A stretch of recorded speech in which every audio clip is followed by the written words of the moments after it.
Hello everyone, it's good to share what I've learned with you all. Today, I will share about the basic concept of assessment or evaluation in English education. So what are we going to learn with this video? First, we will discuss the definition of assessment or evaluation. Here, we will see how they differ from each other and why assessment or evaluation is important for English education.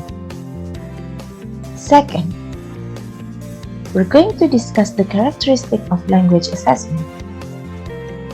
And next, I'll be showing you the types of assessment. And finally, we're going to see the alternatives in assessment. So without any further ado, let's get started. When you see the word assessment or evaluation, what comes to your mind? Do they have the same meaning? According to Rao, assessment and evaluation deal with the process happens in teaching and learning.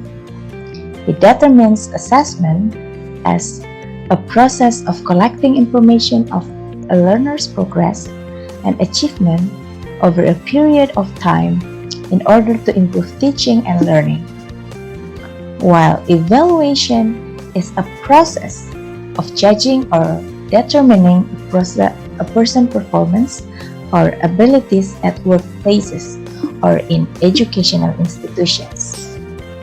Since assessment and evaluation are related to the process to see the students progress, they are really important in educational area. Why? Because teacher will need assessment and evaluation to measure students' performance, identify students' weaknesses in particular aspect, correct students so they can always improve during the teaching and learning process. Now, after we know the definition, we are going to explore characteristics of a good language assessment. There will be 5 basic characteristics that you need to consider when making an assessment based on Brown's book. Let's start with the first characteristic. The first is an assessment should be practical. It means the assessment should not be excessively expensive, and it should stay within appropriate time constraint. A test that takes a student 5 hours to complete is totally impractical. And remember, the assessment is practical if it is relatively easy to administer. As a teacher, we don't want to have a test that only takes a few minutes for students to take, but several hours for us to assess, right? Second, an assessment should be reliable, meaning the assessment is consistent and dependable. If you give the same test to the same student on 2 different occasions, the results should be similar.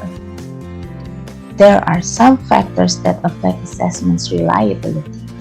First, students-related reliability.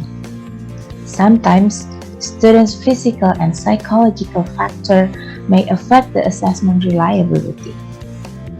When they have a bad day, they might have lower scores compared to their scores when they are ready and excited. Second, rater reliability.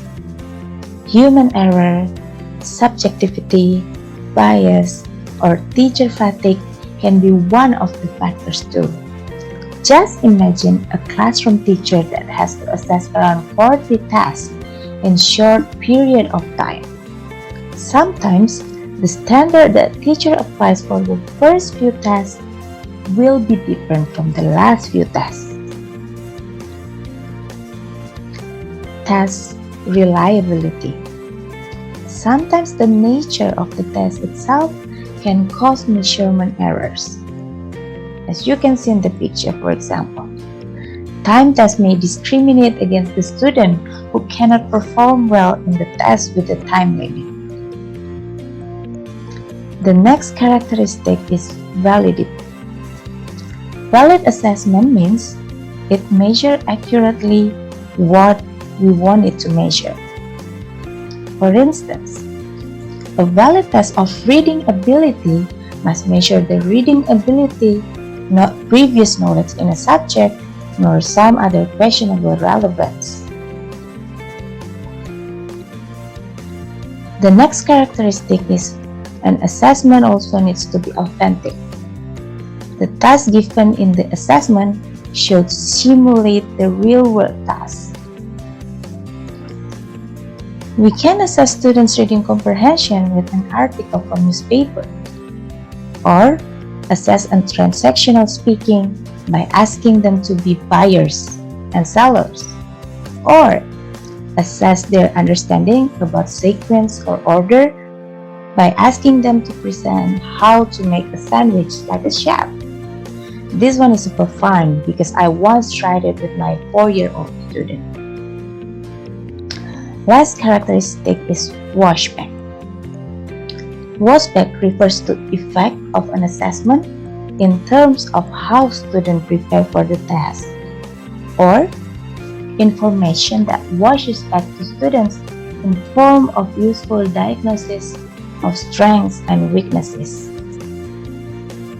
We sometimes call it as giving feedback.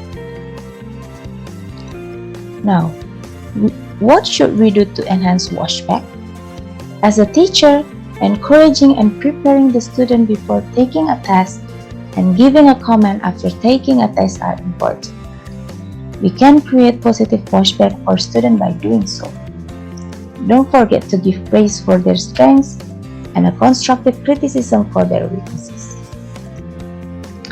Now, let's move on to the types of assessment. Here we are going to focus on two types of assessment, which are formative and summative. In order to understand these two types, we'll be contrasting them through this table. The nature of formative assessment is that this type is usually done in classroom observation, while summatives tend to be done through students' course survey.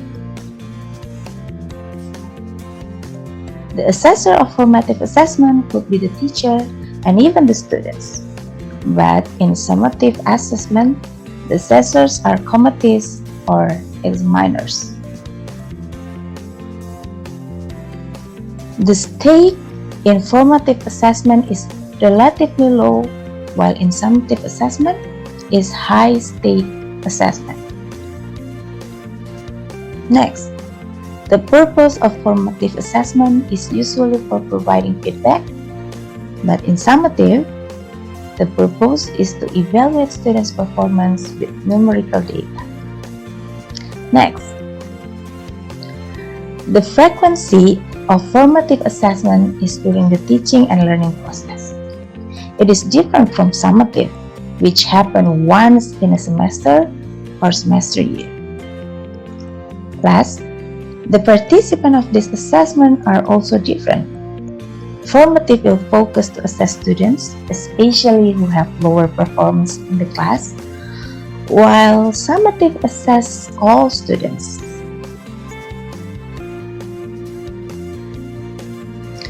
Based on the differences, we can see that formative assessment is done throughout the learning process. Teacher evaluates students in the process of forming their competencies and skills with the goal of helping them to continue that growth process. Meanwhile, summative aims to measure or summarize what student has grasped and typically occurs at the end of the course or a unit. Summative is like what we have in Indonesia. Yeah, ujian nasional. Now, we come into the last discussion about alternative in assessment. This assessment is offered as a choice beside the formal standardized assessment in learning process. Sometimes, formal standardized assessment creates lower washback and authenticity. Therefore, we can apply these alternatives as our way to assess students. We will start with portfolio.